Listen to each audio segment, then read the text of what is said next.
Bien, pues vamos a comenzar la escuela bíblica. Bienvenidos a todos. Vamos a comenzar hoy la lección 16. Abrimos la lección 16 en su primera parte, la cual trata de la doctrina de bautismo. Vamos a estudiar a lo largo de las siguientes semanas varias clases de bautismos bíblicos que existen.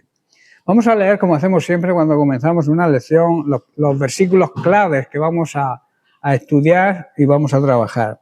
El primero está en Hebreos capítulo 6, versículos 1 y 2, que dice así: por tanto, dejando ya los rudimentos de la doctrina de Cristo, vamos adelante hacia la perfección, no echando otra vez el fundamento del arrepentimiento de obras muertas, de la fe en Dios, de la doctrina de bautismos, de la imposición de manos, de la resurrección de los cuerpos y del juicio eterno. La segunda lectura está en Lucas capítulo 11, verso 13, que dice: pues si vosotros siendo malos sabéis dar buenas dádivas a vuestros hijos, cuánto más vuestro Padre Celestial dará el Espíritu Santo a los que se lo pidan. La siguiente está en 1 Corintios capítulo 12, versículos del 12 al 14, donde Pablo declara: porque así como el cuerpo es uno y tiene muchos miembros, pero todos los miembros del cuerpo, siendo muchos, son un solo cuerpo, así también Cristo. Porque por un solo espíritu fuimos todos bautizados en un cuerpo, sean judíos o griegos, sean esclavos o libres, y a todos se nos dio a beber de un mismo espíritu. Además, el cuerpo no es un solo miembro, sino muchos. La siguiente está en Mateo capítulo 3, versículos 11 y 12, donde Juan el Bautista declara: yo, a la verdad, os bautizo en agua para arrepentimiento, pero el que viene tras de mí, cuyo calzado yo no soy digno de llevar, es más poderoso que yo. Él os bautizará en Espíritu Santo y fuego. Su aventador está en su mano y limpiará su era y recogerá su trigo en el granero y quemará la paja en fuego que nunca se apagará. Y la última está en Mateo capítulo 28, verso 19, donde el propio Jesús nos ordena: por tanto, id, mandamiento, y haced discípulos a todas las naciones, bautizándolos en el nombre del Padre, y del Hijo, y del Espíritu Santo. Analizando las Sagradas Escrituras encontramos que hay tres bautismos principales para el cristiano y otro bautismo que puede ser incluido para aquellos que quieran seguir adelante en Cristo, pero de una manera firme. Son los siguientes. El primero, el bautismo por el Espíritu en su cuerpo, en el cuerpo de Cristo, en su iglesia. Eso habla de posición. Luego está el bautismo en agua, que es confesión pública de nuestra fe. En tercer lugar está el bautismo en el Espíritu Santo, donde el poder de Dios se manifiesta en nosotros. Y el último es el bautismo con fuego, el bautismo de purificación. Vamos a estudiar el primer bautismo, que dice la palabra de Dios que hemos sido bautizados en un cuerpo, en el cuerpo de Cristo, su iglesia. Este es el bautismo que todos los creyentes deben conocer y deben entender, porque es el bautismo más importante, el primer bautismo. Cuando creemos, cuando nos convertimos, el Espíritu Santo nos introduce, nos bautiza, nos sumerge en la iglesia.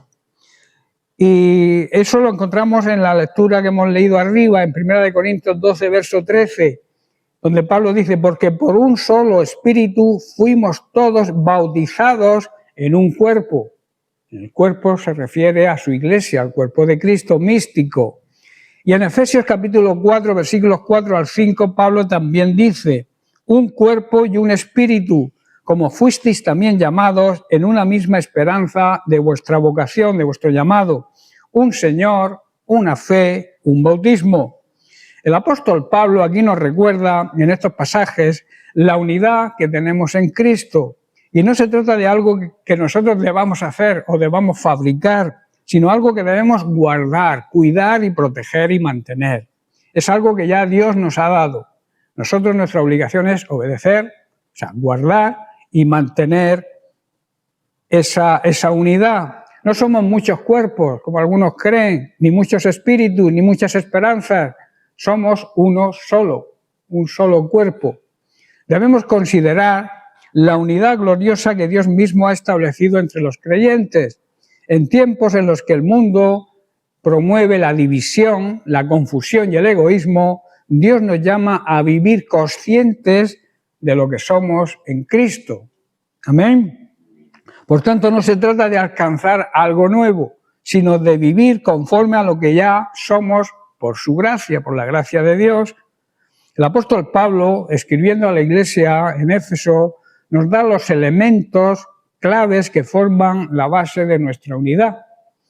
Si realmente hemos nacido de nuevo, y esa es la pregunta que tenemos que hacernos, debemos darnos cuenta que todo gira en torno de Cristo y de la obra del Espíritu Santo. Toda la Biblia, toda la enseñanza bíblica, toda la tendencia a servir en la Iglesia de Dios gira en torno a Cristo y a la obra del Espíritu Santo. Dios no nos ha dejado solos, ni nos permite que nos dividamos. Nos ha unido en lo esencial. Y esa unidad es espiritual, tiene que ser unidad en el Espíritu, tiene que ser firme y como viene de Dios tiene que ser eterna. En primer lugar, habla de un solo cuerpo. La Iglesia del Señor está formada por todos aquellos que han sido redimidos por la sangre del Cordero. No hay iglesia rica ni iglesia pobre, no hay iglesia pequeña ni iglesia grande. Ante los ojos de Dios somos un solo cuerpo, porque hay un solo espíritu que da vida. Y aunque nos reunamos en diferentes lugares, somos una sola iglesia. La iglesia, por tanto, no es una organización humana, ni un conjunto de denominaciones, sino el cuerpo de Cristo. Somos miembros los unos de los otros, o sea, dependemos los unos de los otros, como todos los elementos de un cuerpo. La mano depende de la otra mano, del pie, de la cabeza, del cerebro, de los ojos. Todos dependemos, como cuerpo de Cristo que somos, dependemos todos de todos. Por eso, repito, hay una iglesia verdadera que está compuesta por todos aquellos que han sido regenerados, nacidos de nuevo por la obra del Espíritu Santo y que han sido lavados por la sangre del Cordero, la sangre de Cristo. Ahora surgen las siguientes preguntas. ¿Cómo estamos tratando a nuestros hermanos, a las distintas partes de nuestro cuerpo? ¿Cómo miramos a las congregaciones que se reúnen en otros lugares, que no se reúnen con nosotros, ni como nosotros quizás, que se reúnen en otros sitios, pero que aman a Cristo y predican su palabra fielmente? ¿Cómo los miramos? ¿Con recelo, con envidia, con competencia a veces? Somos parte de un mismo y único cuerpo. No hay lugar para el orgullo ni la prepotencia, creernos mejores que los demás. Hay lugar solamente para amar, para servir y para cooperar en la extensión del Evangelio de Salvación. Somos colaboradores, jamás competidores. O sea, no competimos los unos contra los otros. Es una verdad que muchos a veces se olvidan de esto, pero hemos sido llamados, repito, a ser colaboradores y nunca a competir unos contra otros. El apóstol Pablo así lo indica en 1 Corintios capítulo 3, verso 9. Dice, porque nosotros somos colaboradores de Dios. Además de una honra, el ser colaborador de Dios es un gran privilegio, el poder colaborar juntos en la obra de Dios, aportando cada uno nuestros talentos y nuestros dones para la edificación del cuerpo de la Iglesia.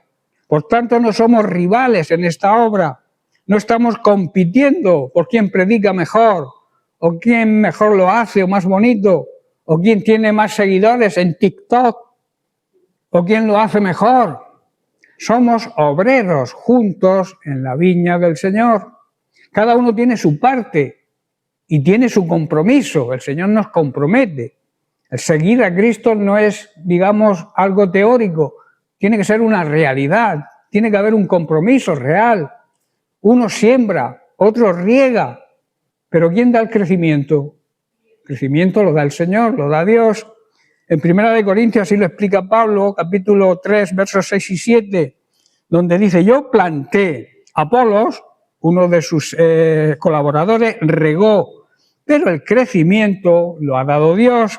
Así que ni el que planta es alguien, ni el que riega, sino Dios, que es el que da el crecimiento. Lo explica muy clarito, ¿verdad? Uno es el que planta la semilla, uno quizá pueda ser el que predique la palabra de Dios. La palabra de Dios se siembra en los corazones de la gente y otro los riega. Esa obra que ese hermano ha hecho, lo riega en oración, pero es Dios quien le hace crecer y es el Espíritu Santo el que convence de pecado a las personas a las cuales le sembramos la sagrada semilla de la palabra de Dios. Por tanto, no importa quién planta o quién riega, lo importante es que Dios va a hacer crecer y germinar la semilla. Amén.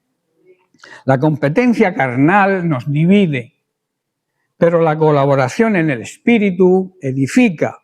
El que compite busca su propia gloria, pero el que colabora busca la gloria de Cristo, ¿verdad? Así que deja de mirar al otro como amenaza y míralo como ayuda. A veces pensamos, este me puede quitar el puesto, este lo está haciendo mejor que yo, pues como tengo autoridad sobre él, lo dejo arrinconado, no hago que desempeñe su ministerio porque tengo temor de que me quite el puesto. Eso ocurre hoy en día en las iglesias, lamentablemente. Pero Dios nos enseña a que no somos rivales, somos ayuda mutua. Tenemos que ayudarnos, tenemos que ver a ese hermano que lo hace bien como una ayuda a nuestro ministerio. Por tanto, no diga jamás yo soy mejor. Di más bien cómo puedo servir mejor a mis hermanos en Cristo para que Dios sea glorificado. El reino de los cielos no se gana por méritos individuales, sino por una iglesia unida, que entiende que somos un solo cuerpo con muchos miembros y todos somos necesarios. A veces nos creemos que no somos necesarios porque nos creemos insignificantes, tenemos baja estima, pero para Dios somos todos importantes, tanto el que predica como el que barre la iglesia. Para Dios tenemos el mismo mérito, quizá distinta responsabilidad, pero para Dios valemos lo mismo. Él entiende que todos nos necesitamos. El siguiente elemento que forma base de nuestra unidad es una sola esperanza. La gloriosa esperanza habla el apóstol de nuestra vocación, o sea, de nuestro llamado. ¿Cuál es esa vocación? ¿Cuál es ese llamado? Es la de ser santos, ser semejantes a Cristo y un día estar con Él por la eternidad. Esa debe ser nuestra esperanza. Vivir en santidad, imitar a Jesús, y tenemos esa esperanza, si lo hacemos así, de estar un día en su presencia por toda la eternidad. En 2 de Timoteo, capítulo 1, verso 9, Pablo le habla a su discípulo Timoteo y le dice, ¿quién? O sea, Jesús nos salvó y llamó con un llamamiento santo. Esto significa que hemos sido llamados a vivir en santidad.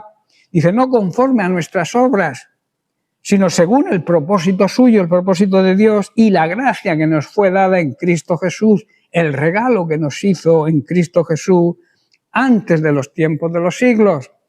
Nuestra vocación, nuestro llamado no es terrenal, sino celestial. Hemos sido llamados a ser hijos de Dios, coherederos con Cristo y peregrinos en esta tierra. Por tanto, hemos sido llamados a vivir en santidad, para nuestro beneficio propio y para reflejar a Cristo en nuestra vida y que los demás, los incrédulos, puedan recibir también la salvación mirándose cómo nosotros actuamos, cómo nosotros testificamos de Cristo con nuestra vida. Nuestra esperanza no es incierta, estamos seguros, es segura, porque está anclada, está basada en las promesas de Dios y en la resurrección gloriosa de Cristo. Nuestra esperanza tiene una base sólida, ¿verdad? Que es las promesas de Dios que jamás miente y también la esperanza de que resucitaremos porque Jesucristo recibió la resurrección de una forma gloriosa y está sentado ahora en el lugar de más privilegio que existe, que es a la diestra de Dios el Padre. Por tanto, debemos vivir como la gente que tiene esperanza. Y así no debemos poner nuestra mirada en lo terrenal, en lo que se desgasta y lo que se acaba, sino en lo eterno que perdurará siempre. Esta esperanza también nos une, la esperanza de que todos esperamos la misma gloria futura. No competimos por un lugar más alto que otro, Todos anhelamos ver al Señor cara a cara, ¿verdad? La gran esperanza es que veremos al Señor cara a cara. Eso debe alegrarnos, debe deleitarnos pensar en que un día veremos al Señor cara a cara, lo tendremos frente a frente. Por eso Pablo en 1 Corintios capítulo 13, verso 12 nos dice: ahora vemos todo de manera imperfecta, ahora no lo vemos todo muy claro, como reflejos desconcertantes. Dice, pero luego veremos todo con perfecta claridad. Veremos al Señor cara a cara, está diciendo. Todo lo que ahora conozco es parcial, lo conocemos es parcial e incompleto, pero luego conoceremos todo por completo, tal como Dios nos conoce a nosotros completamente. Veremos un día, esa es nuestra esperanza. También que veremos al Señor cara a cara, le veremos como tal es. Ahora tenemos nubarrones, la Biblia dice que es como un espejo que refleja. Y el espejo casi siempre no refleja la realidad de lo que somos en realidad, ¿verdad? Esto es una gran promesa de la palabra de Dios. El apóstol Pablo nos dice que ahora vemos como a través de un espejo, oscuramente. Igual el espejo está sucio y no se ve claro. Y por eso vemos oscuramente, de una manera imperfecta. Pero después, cuando regrese Jesucristo, cuando estemos en su presencia, le veremos cara a cara. Y eso debe llenarnos de esperanza y de orgullo, porque es un gran privilegio que tenemos. ¿Qué significa realmente esto? Significa que llegará un día, cuando estemos con Cristo en su gloria y en su presencia, en que ya no habrá velos que hagan nublar nuestra vista. No habrá dudas, no habrá sufrimiento. Le veremos tal y como Él es, glorioso, santo y lleno de amor hacia nosotros. Aquí, en la tierra, conocemos a Dios por fe, ¿verdad? Tenemos un conocimiento de Dios basado en nuestra fe. Lo sentimos, le amamos y sabemos que Él está con nosotros, pero aún no lo vemos con nuestros ojos físicamente, ¿verdad? Es como mirar en un espejo antiguo, borroso, pero cuando estemos en su presencia tendremos el privilegio de una visión clara, perfecta y completa de quién es Dios. Amén.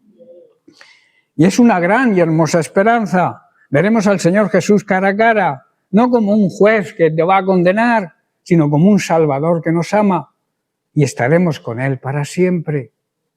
En esta esperanza debemos vivir. Para eso debemos vivir en santidad, con los ojos puestos en esa meta gloriosa y en esa hermosa esperanza, porque lo mejor no está aquí, en esta tierra, sino en la presencia de Dios.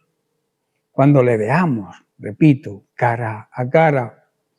El siguiente elemento que forma la base de nuestra unidad es un solo espíritu. El Espíritu Santo es el mismo que obra en cada creyente. No tenemos diferentes espíritus cada uno. Es el Espíritu Santo que obra individualmente en cada uno de nosotros. No hay un espíritu, digamos, para los más fuertes, ni otro espíritu para los más débiles. Es uno solo y es el que convence de pecado, regenera, santifica y nos da poder para vivir en esa vida nueva que Jesús nos promete y quiere que vivamos. Él es el Espíritu Santo quien nos guía a toda la verdad y nos va a recordar siempre las palabras de Jesús. Cuando andamos en el Espíritu, buscamos la paz y jamás buscamos el conflicto. El Espíritu nos une, no nos divide. Si hay contienda, si hay celos, si hay envidia entre nosotros, no provienen del Espíritu Santo de Dios, sino de nuestra carne, de nuestra propia naturaleza pecaminosa. Debemos, por tanto, depender del Espíritu Santo cada día, ser obedientes a su voz y a su guía. No podemos vivir la vida cristiana con nuestras propias fuerzas, es imposible. Necesitamos la ayuda del Espíritu Santo. El propio Jesús nos dice, separados de mí, nada podéis hacer. Y es el Espíritu Santo quien nos da la fuerza, la sabiduría y el poder para que vivamos como Dios quiere que vivamos. No basta con buenos deseos o esfuerzos humanos. Necesitamos cada día estar llenos del Espíritu Santo como un barco velero que necesita viento para avanzar. Sabéis que los veleros van con la vela, y la vela, si no hay viento, no funciona el barco, no anda. Pues el Espíritu Santo, que precisamente viene de la palabra neuma, viento, es como ese viento que nos empuja a nosotros como veleros. Estoy comprendiendo el símil de un barco velero y del viento en comparación con el Espíritu Santo. Necesitamos el Espíritu Santo para avanzar en nuestra vida cristiana. Por eso Pablo en Efesios capítulo 5, verso 18 nos dice: no os embriaguéis con vino, en lo cual hay disolución. Antes bien, sed, con un mandamiento, sed en imperativo, llenos del Espíritu Santo. No debemos, está diciendo, emborracharnos con vino, porque eso nos va a arruinar la vida. En cambio, tenemos que ser llenos cada día del Espíritu Santo, recibir el neuma, el aliento, el aire que nos mueva en nuestra vida cristiana. Así que cada mañana, antes de cualquier cosa, debemos doblar nuestras rodillas y pedir ayuda al Espíritu Santo para que Él nos guíe, nos consuele, nos corrija y nos transforme. Pero para eso tenemos que ser obedientes a su voz. No caminamos solos, hermanos, aprendamos a depender siempre del Espíritu Santo. Él nunca nos va a dar algo que no nos interese. Él nunca nos va a ofrecer o nos va a llevar a algún lugar donde no debamos ir. Por eso, repito, no caminamos solos, aprendamos a depender siempre de la guía, la protección y el cuidado del Espíritu Santo. El siguiente elemento que forma la base de nuestra unidad es que hay un solo Señor. Jesucristo es nuestro único Señor, o debe ser nuestro único dueño, porque Señor significa dueño. No seguimos a hombres, no seguimos modas doctrinales, no seguimos nuevas ideologías que a veces son diabólicas, ni seguimos a líderes carismáticos. Una persona carismática es que tiene una especial capacidad para atraer y fascinar a la gente, engañar a la gente. Solo seguimos a Cristo, el que murió y resucitó, y Él es la cabeza, nuestra cabeza, la cabeza de la Iglesia. Él es nuestro dueño, nuestro Salvador, nuestro pastor y nuestro único Rey. Y así tenemos que verlo. Y si tenemos un mismo Señor, debemos vivir como súbditos del mismo reino, sujetos a la autoridad y soberanía de nuestro Rey y Dios, con la obligación de obedecerle. Todos los súbditos de un rey le obedecen, pero también saben que el Rey los cuida, los protege, los guarda, los alimenta y los transforma. Jesucristo debe ser nuestro único Señor. La palabra de Dios nos enseña que Jesucristo es el único Señor, porque dice en Hechos capítulo 4, verso 12, no hay otro nombre dado a los hombres en el que podamos ser salvos. Él no es uno entre muchos, es el único, Él es incomparable y Él es soberano. Por tanto, es único en su especie. Él, el Señor, nos creó. Por eso le pertenecemos, pero también nos redimió. Doble motivo de que le pertenecemos. Pagó con su sangre por nosotros en la cruz. Y por eso somos suyos. Y Pablo pudo decir en 2 de Corintios capítulo 5, verso 15, ya no vivimos para nosotros mismos, sino para aquel que murió y resucitó por nosotros. Decir que Jesús es nuestro único Señor es decir que Él manda y nosotros obedecemos. Que confiamos en Él más que en nadie. A veces confiamos más en las personas de este mundo. Depositamos nuestra confianza en personas de este mundo que en las personas que Dios ha puesto a nuestro lado como hermanos y miembros del mismo cuerpo. Y debemos saber que confiamos en Él más que nadie. Cristo, debemos confiar en Él y debemos confiar en el cuerpo de Cristo, que somos su iglesia. Es lo que está diciendo el apóstol.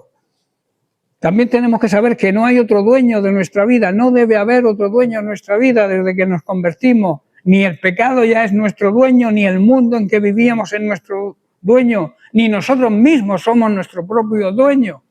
Le pertenecemos a Cristo por doble motivo, porque nos creó y porque nos redimió. Dios nos creó y Jesucristo, que es Dios, nos redimió, nos compró con su sangre.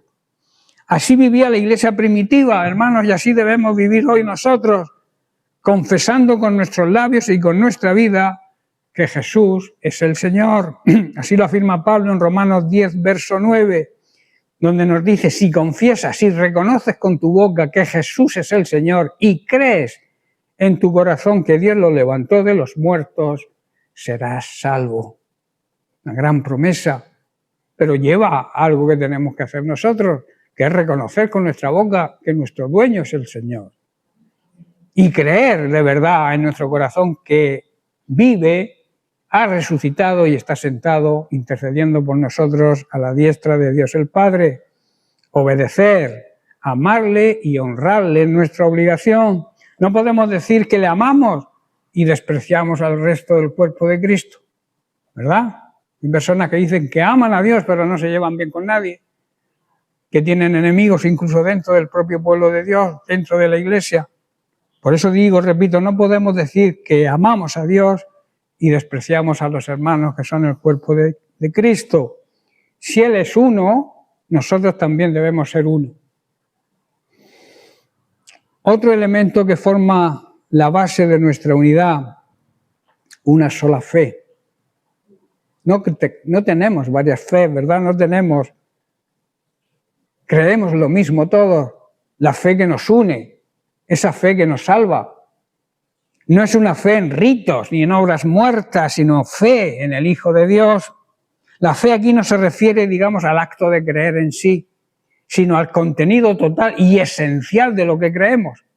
Creer la esencia total del Evangelio, la sana doctrina, la que predicó Jesucristo a sus discípulos y ellos lo transmitieron a través de las generaciones, ese mensaje del Evangelio, y luego la medida de fe que un día fue dada a nosotros los santos. Todos hemos sido salvados por medio de la misma fe, ¿verdad? Y esa fe es que Cristo murió por nuestros pecados, que fue sepultado, pero que también resucitó al tercer día, según nos dicen las Sagradas Escrituras, la Biblia. Esta fe no cambia, no evoluciona con las modas ni con las culturas modernas. Es la misma fe que sostuvo a los apóstoles, la misma fe que tuvieron los mártires que morían en el circo romano, la misma fe de los reformadores, la misma fe de los creyentes humildes de todas las épocas. Y esa es la misma fe que hoy nos sostiene a nosotros. La fe no cambia, la fe es eterna, no evoluciona, repito, con modas, con nuevas revelaciones, con nuevas modas, con nuevas culturas.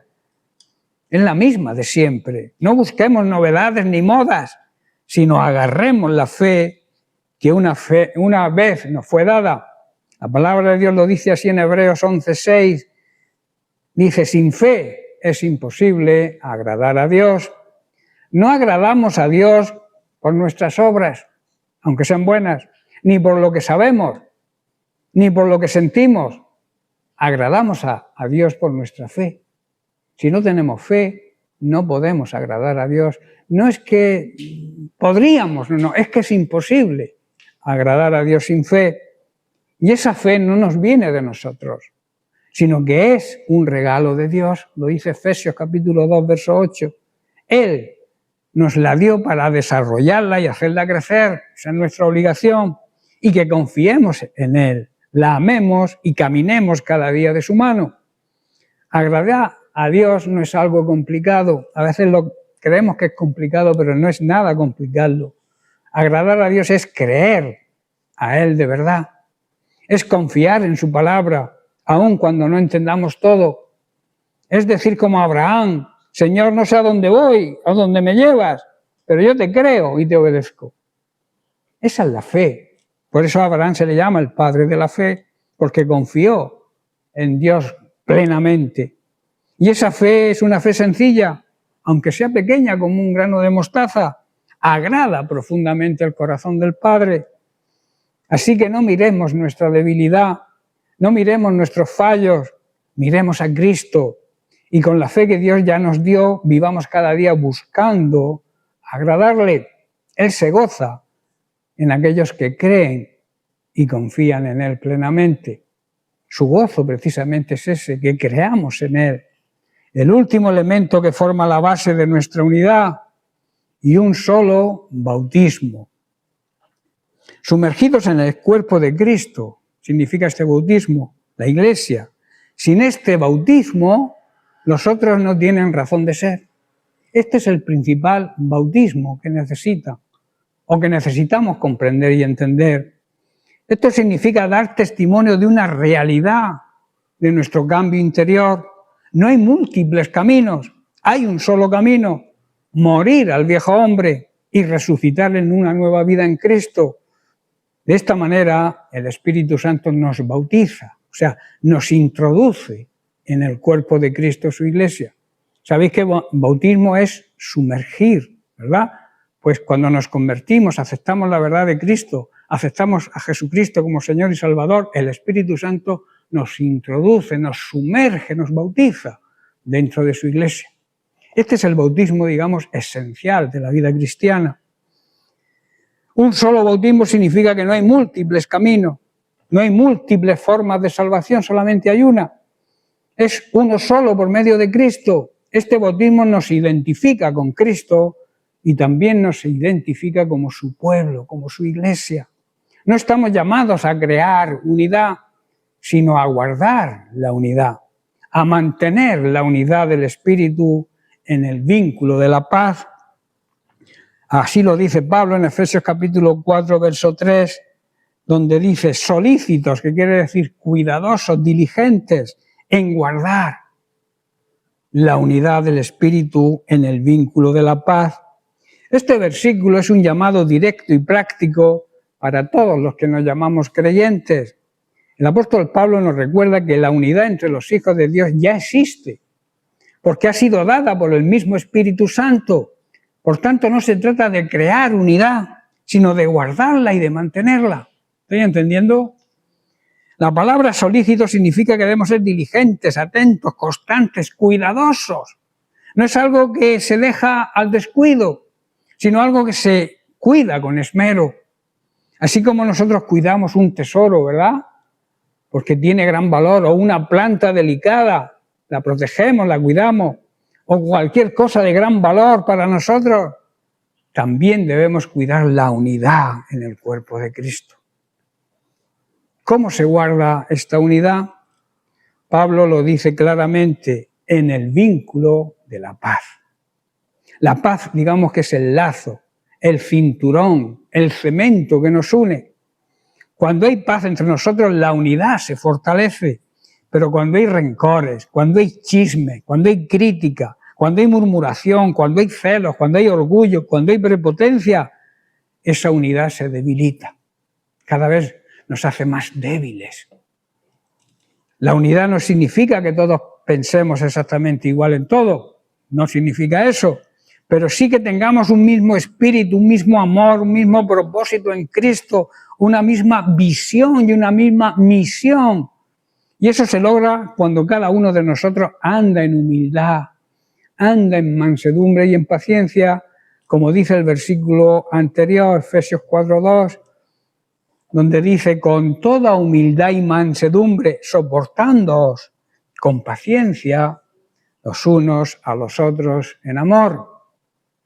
¿Estamos caminando en humildad, mansedumbre y paciencia como nos enseñan las Sagradas Escrituras?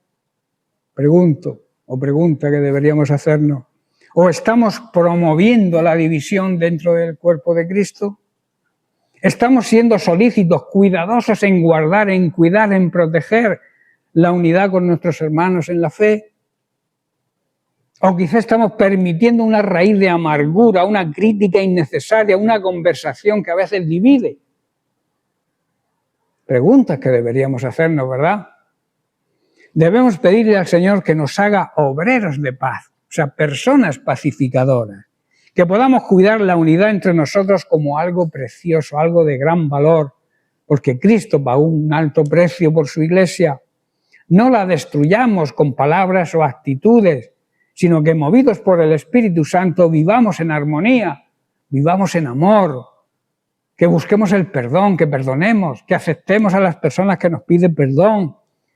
Eso significa buscar la paz, que nos une. La paz une, la discordia separa.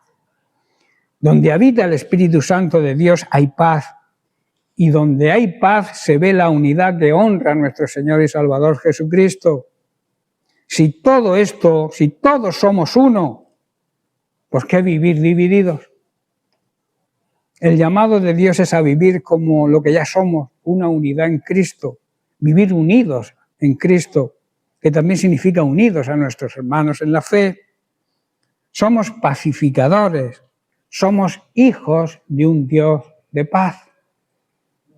En Mateo capítulo 5, verso 9, Jesús nos dice: bienaventurados los pacificadores, porque ellos serán llamados hijos de Dios. La bendición que pocos buscan. En este tiempo donde reina la división, la falta de paz, la violencia en palabras y en hechos, y donde muchos confunden la firmeza en nuestra fe con agresión a lo que ellos piensan, el Señor Jesús nos recuerda algo poderoso. Somos bienaventurados, bendecidos, gozosos, dichosos, los que somos pacificadores. No dice bienaventurados los pasivos, tampoco dice eso, ni los que se callan para evitar problemas, no está diciendo eso. Jesús habla de aquellos que, como nuestro Padre Celestial, trabajan activamente por la paz. Ahora, ¿qué es un pacificador según Dios? Un pacificador no es simplemente alguien que no se mete en problemas. No, hay personas que se creen que ser pacífico es no meterse en problemas. Nada de eso. Un pacificador es alguien que busca reconciliar donde hay separación. Un reconciliador tiende puentes donde hay socavones y precipicios para que se pueda pasar. Un pacificador es aquel que rompe muros de separación. Un pacificador cura las heridas donde otros echan sal. ¿Estáis entendiendo? No es algo, digamos, que decir, no me meto en problemas y por eso soy pacificador. No, no. Un pacificador debe actuar, debe demostrar, debe buscar la paz entre todos. Ser pacificador es actuar con justicia, con verdad y con amor al mismo tiempo. Requiere, por tanto, valentía, dominio propio, humildad y mucho del carácter de Cristo. Por eso debemos parecernos cada vez más a Jesucristo, para que podamos identificarnos con esa persona pacificadora que Dios quiere que seamos. Jesús es el verdadero pacificador, es el modelo a seguir. Nuestro Señor no vino al mundo para quedar bien con todos, sino para traer la paz entre Dios y los seres humanos. Esa fue su misión. ¿Cómo lo hizo? Entregando su propia vida. ¿Por quién lo hizo? Por sus enemigos, por los pecadores. Todo aquel que vive en pecado es enemigo de Dios y Él murió por ellos. ¿Y por qué lo hizo? Porque su amor es mayor que el pecado. ¿Estáis entendiendo? Por eso un pacificador se parece a Jesús. No busca su comodidad, sino el bien del otro. No alimenta el conflicto, no echa leña al fuego, sino que siembra la paz con su ejemplo, sus palabras y sus decisiones.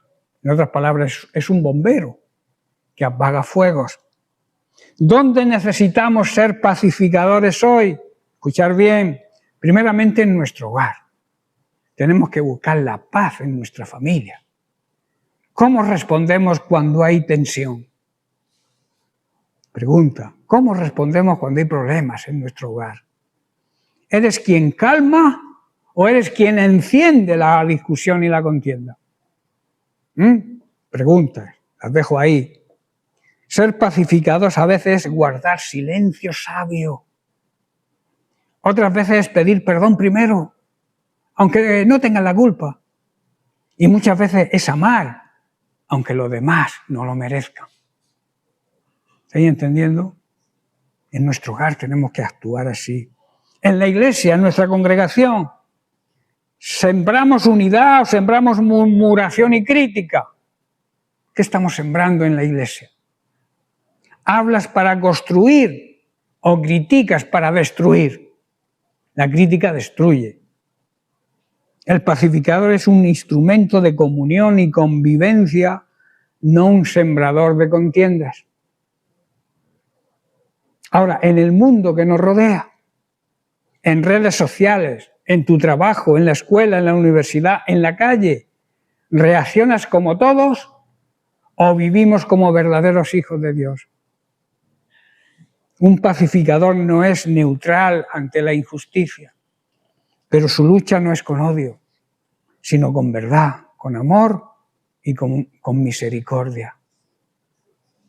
Así es como debe actuar un pacificador en todas estas áreas. Luego tenemos la promesa. Dice que serán llamados hijos de Dios, seremos llamados hijos de Dios. Esta promesa, digamos, no es una medalla, no es un adorno, no es una etiqueta. Es nuestra identidad sellada desde el cielo. Y el mundo, las personas que nos rodean, tendrán que reconocer que somos verdaderos hijos de Dios cuando actuemos de esa forma. Cuando hacemos la paz, reflejamos al Dios de paz, que es uno de sus nombres, ¿verdad? Príncipe de paz.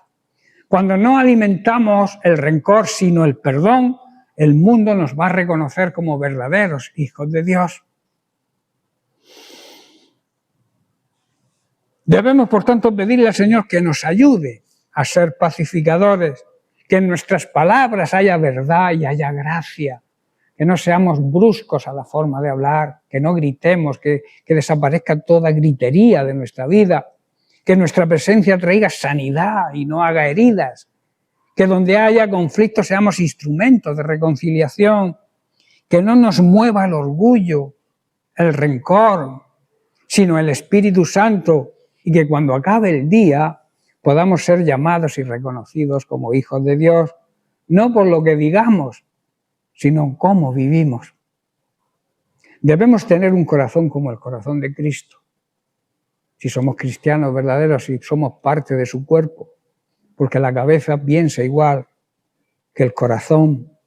Que veamos al hermano con compasión, que edifiquemos y no destruyamos, que amemos la verdad y la defendamos con amor. Porque si somos un cuerpo, si somos un espíritu y tenemos una misma esperanza, entonces debemos vivir como uno solo que somos, ¿verdad? Para la gloria de Dios. Dios es glorificado cuando demostramos la unidad verdadera. Y la unidad verdadera es en el espíritu. No es unirnos, juntarnos y estar todos juntos o revueltos. No, es vivir unidos en el mismo espíritu, que significa pensar lo mismo, sentir lo mismo. Pero no pensar lo mismo por nuestra cuenta, sino lo que piensa Cristo, lo que piensa Dios, tener el mismo sentir, la misma visión, la misma misión que Cristo tuvo, porque somos su cuerpo. Nosotros continuamos la obra de Cristo aquí en la tierra. Por eso tenemos que actuar de la misma manera que Él actúa. Dejemos, por tanto, y ya termino, dejemos, por tanto, que el Espíritu Santo nos ayude a andar con humildad. Sabéis que la humildad es la base de la vida cristiana. La humildad es reconocer que no somos perfectos, reconocer nuestras propias debilidades, nuestros propios defectos y sobre todo reconocer que Dios, que sin Dios no somos nada. Reconocer nuestra dependencia total y absoluta de Dios. Eso es humildad. Lo contrario es prepotencia, es soberbia.